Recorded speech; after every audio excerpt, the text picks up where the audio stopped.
د ځینو اصحاب کرامو څخه روایت دی چې وایي د یمامې په جنگ کې پر سالم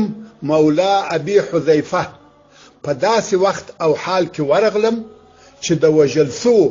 یا شهید سو کسانو په جمله کې پروت وو خو آخري ساوي پکښې وې نو مې ورته وویل او به در باندې وچښم ده وویل لږ مې د دشمن طرف ته ورکش کړه او اوبه زما په سفر کې راته کښېږده ځکه زما روژه ده که تر شپې پاته سوم وبه یې څښم ورونو موږ او تاسې باید خپل حال ته متوجه سو نفلي روژې خو څه کوي بلکې ځینې کسان فرضي روژې هم نه نیسي